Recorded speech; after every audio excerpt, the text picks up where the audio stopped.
we do have a game this weekend. Tottenham play Aston Villa at Villa Park in what is an absolutely crucial game in the top four race. Obviously, Aston Villa on the back of three straight defeats. They're not in the best form. Tottenham go into this having won 6 of their last 8 games, scoring goals for fun.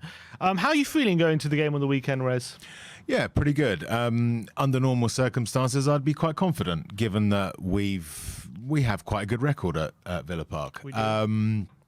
But obviously, things can change. You know, we've got Dr. Tottenham isn't quite dead yet. I think he's in intensive care. Hopefully, going to be buried soon. But in the meantime, we've still got to make sure we don't go in there complacent. And actually go out there and say, right, we have to win this. We have to earn this. Yeah, exactly. So Villa, obviously a very, very tough team in terms of personnel.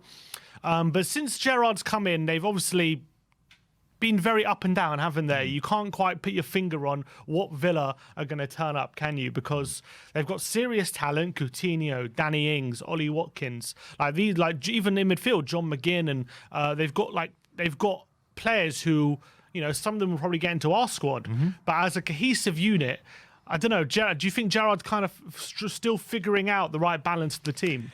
I think so. I mean, he's only been there a few months. It takes every manager time to sort of understand precisely, you know, which players will fit where according to the tactics that he wants to employ. He hasn't changed significantly from Dean Smith's sort of basic setup, but it will take time.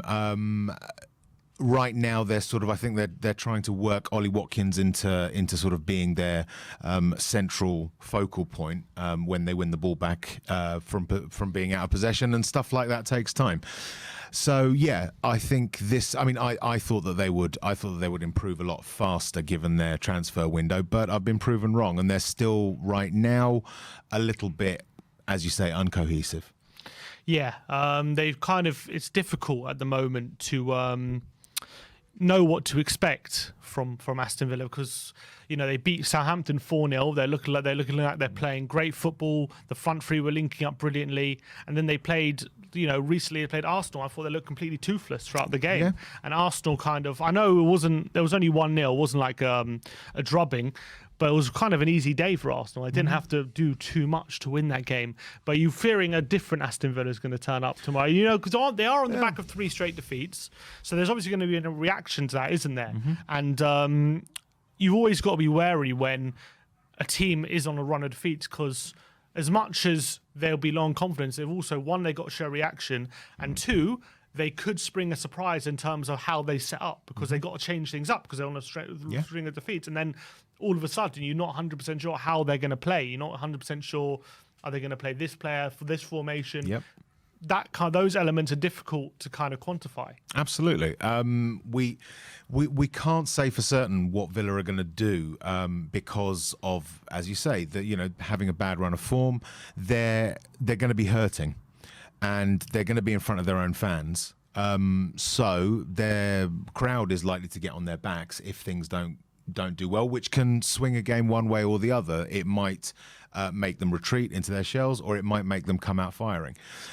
So we're going to have to wait and see. The key, though, I think, is how we or our team actually starts the game. If we start the way we started against Newcastle, that might give Villa confidence, and they say, well, hold on a minute, they're not as good as we might fear.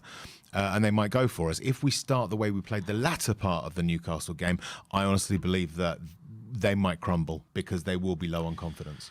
Yeah, and that is what we've got to make sure that we try to do from the first minute, I think, because, as you say, this Aston Villa side, as much as they got quality, they do seem to have a soft underbelly.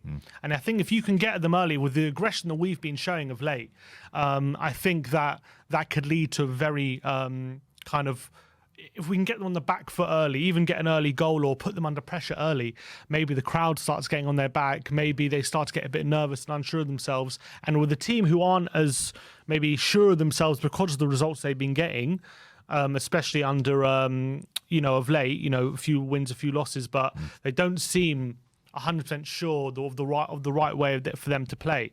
So if we can kind of put them under pressure early and assert ourselves on the game, then I think that could be very, very positive. Do you think, though, going into this game, obviously Arsenal play before us. They play at 3. We're playing at 5:30. Do you think the players will have one eye on what the result are there, or do you think whatever happens, it shouldn't really affect us whether Arsenal do? I think the best sort of most professional approach would be keep an eye on what's happening with Arsenal and what's happening in the rest of the league, but understand that whatever else happens, you've got to go out there and play your game. We've been notorious for sort of being in that position where if we play well, things will happen, and then we don't play well. It's happened so often in the past. The whole thing that we would hope for with Conte is that he's going to be changing that outlook, and that he's going to be drumming into our squad. You are decent players. You can play well. You can beat the majority of teams that you come across, and this is no different. Don't worry so much about what's happening with the rest. You go out there and play, and you can win. And I think that that's the attitude that they really, really need to take on board. Again, if they do the timid, tentative, what's going to happen next type thing, then it can give any team, not just Villa, any team an opportunity. Look what Newcastle did. They came along and they scored against us, and that woke us up.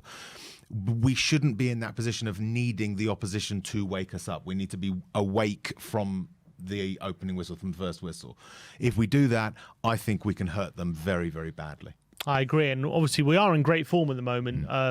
We, as I said, won 6 of the last 8 games. We scored 5 goals against Newcastle. We scored 5 against Everton. We scored 4 against Leeds. We got obviously 2-0, 3 against West Ham as well. So in terms of the form we're in, a lot of people were saying, obviously Tottenham are, you're never sure. Can you trust Tottenham? Do they have the consistency? But are they starting to earn that trust at the moment for you? To an extent, I'm not as sort of pessimistic of the rest of the season as I was until recently. I still think that the squad depth is a major worry, and that we're only a couple of injuries away from being in a really bad position. But that said, I am more confident that they will go out there and actually perform than I was even as recently as the Wolves game. When Wolves scored their first goal against us, part of me thought, well, that should be the wake-up call, which never happened. But then, last game, when Newcastle scored, I didn't think to myself, that's it, it's over. It's like, let's see what happens. And then they delivered. So I'm sensing that there's an improvement in the overall resilience of our squad, but there's going to have to be other challenges to see whether or not that will actually come about. Well, let's look at the form of both sides. Let's bring that on screen. If you see the past 5 games for each side.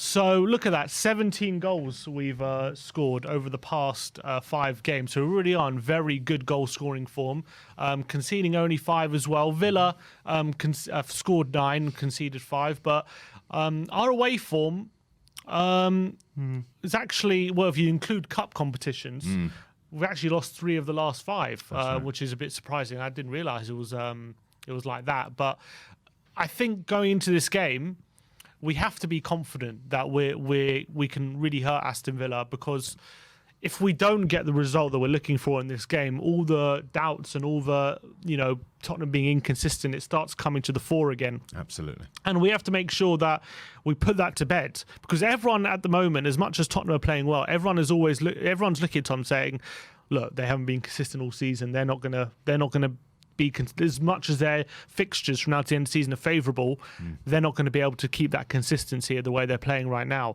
So it's very, very important that we get this game won however we can.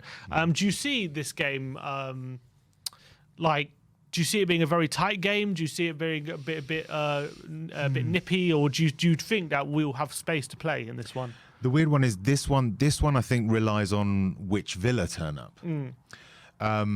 If you get an Aston Villa side that is questioning itself, that is sort of thinking, is this working? Is this going in the right direction?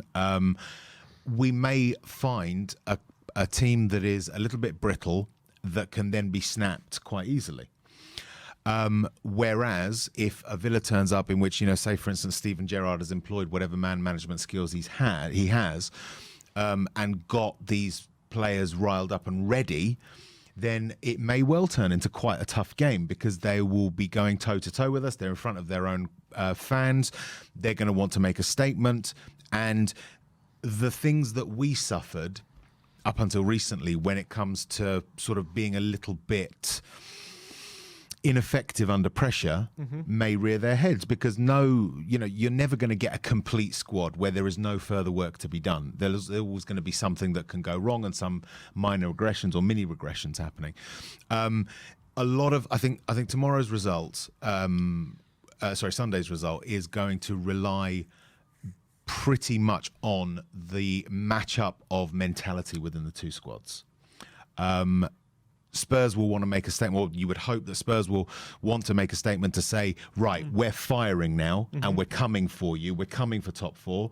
Villa, what they would want to say is, right, we've had 3 losses. We're putting that behind us now and we're going to get back on track. So it could go either way. It could be very bitty or it could just turn into another tonking, by Spurs. I don't see Villa having the capacity to give us a tonking. I honestly don't.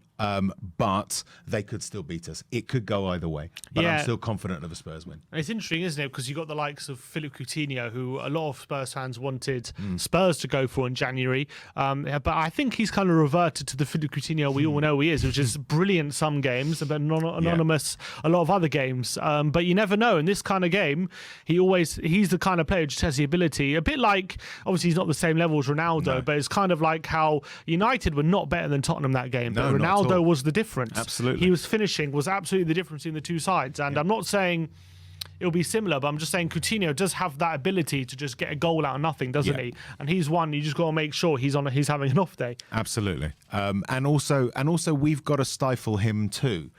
The likes of Højbjerg, assuming that he's in the lineup, Højbjerg and Bentancur at sort of back need to shield the defence and the defence needs to snuff him out. It's more about cutting off access to Coutinho's balls. Sorry, that sounded completely wrong. I hope we're restricting that. Yeah, access to someone's going to be clipping me. He's got to be access to the balls that Coutinho can play, because he's got that ability to pick out a player. So you do that, and half the battle's done. Yes, Coutinho can be the difference. He can spark Villa into getting a result. It was a good purchase for them because when he's on his game, he is of undoubted quality. There's absolutely no denying that. His biggest weakness has always been his inconsistency. So I think he's showing that again. Look, we have some good injury news going to this game. Ryan Sessegnon and Sergio Reguilon back available for their left wing back slot. It's interesting to see who he selects, though, isn't it? Because Reguilon had COVID, and Sessegnon came in, played quite well for a few games. Then he got injured, and it just happened to coincide with Reguilon being back fit. Coming back, He came back, and then he played and did okay. People saying he missed some chances and weren't happy, but whatever. So now they're both fit at the same time. Who do you think he goes for this weekend? Ooh, that's a tricky one. I get the feeling that all is not 100% harmonious between Conte and Reguilon. Not necessarily any kind of major conflict, just that Conte doesn't necessarily trust him that much. On that basis, I can see him picking Sessegnon again. But at the same time, you can turn around and say, well, Sessegnon's very young and he's made a couple of errors. But then you can flip that and say, well, maybe Conte wants to give him some confidence. This one's a tough one to call. My heart says he'll go with Reggie, just for the fact that he was in the squad before and might not want to necessarily sort of damage his confidence this close to the end of the season. Whereas Cess is coming back from injuries as well, was injured before Reguilon. And so, heart says Reggie. Would you what would you do? Some people make the argument that Sessegnon could actually be more suited to the wing back role than Reguilon can. Do you subscribe to that? It's an interesting one because I think Reguilon, when it comes to that position, I do think he's probably more of a natural fullback than a wing back. I think that's because I think defensively he's quite strong, and I don't think in terms of making real differences in the final third. I don't think that's his proper forte, like Sessegnon maybe did for Fulham previously and stuff like that. But in a Spurs shirt, from what I've seen, I do think Reguilon has been a lot better at getting into those positions that Conte really likes, like at the back post in space, where we can really hurt the opposition. However, he hasn't really made the most of those positions when he has got in there. But he does get in there more than Sessegnon. So who do you think is more suited to that role? If we're talking natural ability in terms of the natural position, I think Sessegnon is the more natural wing back because he started off as a winger, and it's more natural for a winger to become a wing back than for a full back to become a wing back, if you like. This is the thing about fullbacks. It is as a position. It's basically you've got to be the most complete footballer to be an effective fullback, or to be an effective sort of wide player, if you like, in today's game. So when you put those together, Reguilon is a more complete footballer than Sessegnon is at the moment, but that might just be experience. Going forward, if Sessegnon can develop, if Sessegnon can learn, then his natural positioning, the position that he's played naturally, to my mind, makes him more suitable for a wing-back role than Reguilon. But right now, I would say Reguilon is probably better developed as a wing-back than Sessegnon is. Yeah, I think I agree with that, but he's just had more time probably with Conte and on the pitch and stuff like that. I think Sessegnon hasn't had too many... So I don't think Sessegnon has had too many... he's only had a few brief games, but he has impressed when he has played. It is going to be interesting for my money what he chooses when what he chooses when the lineups are out. Looking at our other rivals, obviously United play Everton on the weekend, and Arsenal play Brighton. Arsenal obviously took a massive knock to their momentum and confidence with that defeat on Monday night.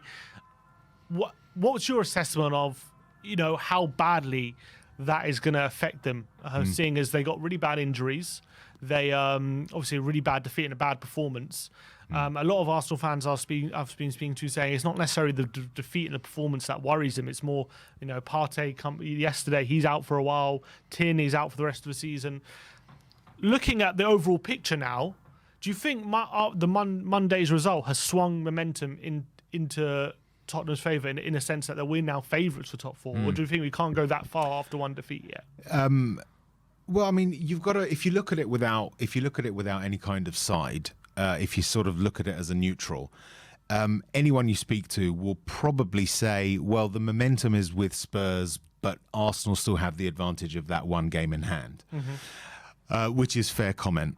But again, we revert back to how many times have Spurs been in this position before, and things have gone pear-shaped.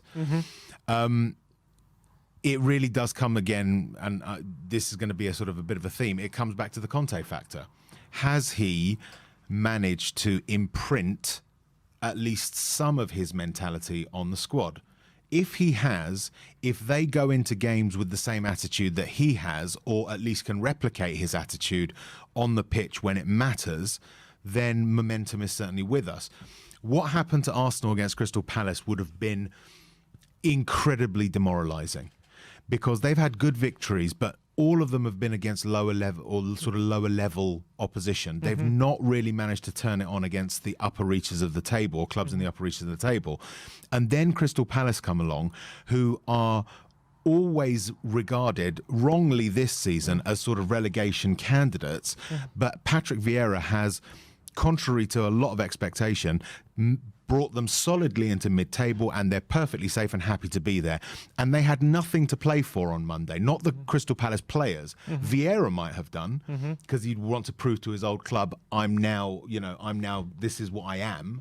But the players won't necessarily have anything to prove against Arsenal. But they went out there and they they imposed themselves on that Arsenal side. As a Spurs fan, it was an utter joy to watch. And so, you know, with injuries coming in, with the likes of Martinelli coming in, you know, having to be subbed in and not playing wonderfully well, they're going to look at themselves and say, what is happening to us right now? Maybe the wish is the father of the thought, but it might drag on them. It might cause them to think, yeah, we've got a problem here, and that might prey on their minds. So, and it's not just that as well. When you talk about the injuries, it's that Arsenal. It's not like they've been playing in terms like Tottenham, who are winning games by big margins. Like we're at the moment, we are blowing teams away. At the moment, like with 20 minutes to go, the games are dead at the moment. How we're playing for a lot of the games, whereas Arsenal, you know, they beating Watford, just scraping past Watford 3-2, 1-0 against Villa. Like they're winning games by very small margins and very tight. And this is with a fully fit squad and with everything going towards them, you know, one game a week, no injuries. But now the injuries start coming and their squad's really going to be tested now, isn't it? Yeah. And it's interesting that people say, you know, Arsenal still have that game in hand, which is true. They do still have that game in hand, but if Tottenham beat Arsenal, then and because of our goal difference, we're ahead of them. So, that's right. But before Monday night, it was in Arsenal's hands, but now it's in Arsenal and Tottenham's hands, and that's a big difference, isn't it? You see, I think the game in hand issue with regard to the fact that we've still got to play them, the complicating factor with that is the fact that we've got to play them so far in the future, so close to the end of the season, and with the spread between 4th and 7th being only 3 points. One or two results can alter that structure wildly. Massively, you know. I mean, I've got a Man United friend who was saying to me that she thinks the season for them is over already. So you will get some very weird and wild speculation as well. I still think momentum is with us. Man United seem to be going through this period of you know, existential crisis almost. Arsenal have got those injury problems. West Ham, I don't believe, will have the strength to finish. So yeah, I think that the advantage is in our favour, but whether or not we'll be able to capitalise is a very different thing. That's the thing. We've been chasing for a lot of the season, especially since Conte's come in, but now we've actually got ourselves into that top four. That comes with a new type of pressure, and everyone was talking about the pressure on Arsenal on Monday night. If Arsenal, as expected, do beat Brighton on Saturday, let's assume they do, does that come with a different kind of pressure for Tottenham now on the Saturday? Later kickoff, I mean. Yeah, I think so. I think. I mean, I'm not 100% au fait as to whether or not, you know, how much access the players will have to the sort of results as they're coming in while they're prepping for a game. So it might be a case of, do they even know what the sort of result is before they kick off themselves? Is a question. If I was Conte, to be honest, I probably wouldn't. I would try and find a way for them not to even find out. It would just be a case of, don't worry about the results. You go out there and show Aston Villa what you can do. If they do have access to that information, they should, as professionals, they should not be letting it worry them. I know they're human and it can happen, yes, of course, but part of the change that the Tottenham squad needs to see or needs to implement is worry about yourselves and be confident in yourselves that you can show the opposition what you're made of. That is the most important thing. Yeah, and I agree with that. And look, Conte's the difference, I guess, as well as Conte has, you know, been in these kind of positions before on a regular basis. He's been in title challenges, let alone top four challenges at this late stage. He knows how to keep a team focused. Arteta, look, as much as he's done well this season, you've got to give him credit, he's still very new to this managerial work. He's had 2 8th-place finishes, so he's never really been in the final stretch of a run-in and with real pressure. Absolutely. It's always kind of been the season's done. They've always had no pressure but come the end of the season. And they do usually play well for the last few games, but now when the pressure's on, we'll see what they're made of. So I think that could be a massive advantage to us. And also, people also have to take into account that as much as Kane and Son and Lloris and these players and Dyer even, they haven't won anything, but they have been in these top four races so often. They have a lot of experience, whereas Arsenal, they haven't been in the top four now since 2017. I think right, 5 years. They're a very young squad. They're very new to all of them are very new to these kind of pressures and challenges. So that I remember with Tottenham when we were very young team under Pochettino, like. It was all very new, like when we were in a run-in late on, and we did tend to crumble late on. So it'll be interesting to see how this Arsenal team tend to react. Faz Radfar says, Arsenal not playing well for a while, just lucky. I wouldn't say they've been lucky, because I don't think, well, in the individual games, like I watched them, I don't think they don't deserve the victory. It's just that they're only just getting the victory. Do you know, the weird thing is, when I watched them against Palace, one thing that really struck me about them as a team, they didn't seem particularly hungry, in terms of they didn't seem like it was the most important thing in the world to be there in that 90 minutes, which you would hope every footballer would feel. You know, that's ultimately what they're trained for, outside of whatever sort of specific skills that they do. But I didn't see it. Maybe I was projecting, you know, maybe I didn't want them to be, and I was just projecting it onto them. But it just seemed as if they hadn't learnt that lesson yet. And maybe that comes from youth. I think having got rid of some of those disruptive elements in their squad, they have the fundamentals, or they've got the foundations of a squad that can grow and become a lot better. They will need more quality because their squad is quite thin anyway. But this is one of the things that Arteta seems to have managed now, is to get rid of the other voices. He is now the master of that dressing room.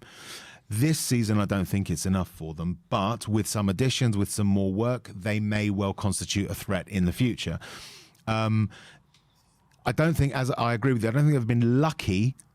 They have deserved the wins, but the margin is as deserved as it could be. They've never been in a match where it's a case of they should have won 5 or 6-0, but only won 1-0. They've won 1-0 because they've only really deserved 1-0. Yeah, I agree with that. I completely agree with that. And it's interesting as well, thinking about if at the end game in terms of who, because I think at the moment, I know, look, United are in there. We're only 3 points above them, same games played. And as long as the gap is 3 points, you've got to say they're in the race.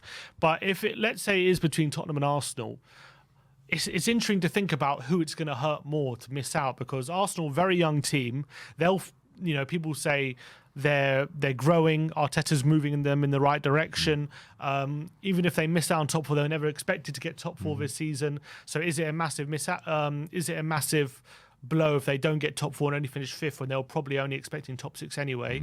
With Tottenham, it's like we have Kane and Conte at the helm, where their futures are uncertain. You got Son, who's going to be 30 in a year's time. He's probably wanting Champions League as well. So do you think it is more important for Spurs to get top four than Arsenal? Or do you look at also Arsenal and think this is a massive opportunity for them this season, because one game a week, they've had no injuries. They've had Spurs as well, had Nuno for the first 10 games. We're not going to have that next season. No, that's right. Like United have been in disarray. So this was a big opportunity for them to get top four as well. And if they miss out, you could argue they've also missed out on a big opportunity. Yeah. So it's interesting to think who top four is more important for. You see, Spurs should never have dropped out of the top four in the first place. We should have been in the Champions League consistently since Pochettino was here. The sort of errors that have been made that have led us to drop out of that, whatever they happen to be, have been of our own making, but the mistakes have been so egregious that they have caused us to drop down. Whereas with Arsenal, certainly with Man United, after Ferguson left, they mismanaged the sort of succession planning. So for them sort of dropping out, you can say, well, yeah, they had a really old squad. They needed a rebuild. We should have been building earlier while we were still in the top four, and we didn't. And that's what led us to drop out. Arsenal, likewise, when they dropped out of the Champions League places, again, it was because they hadn't done their job properly. They've started their rebuild now, but they are at a point in that rebuild where getting into the Champions League is still a longer term objective. With Spurs, the weird thing is that the manner in which we've been rebuilding, or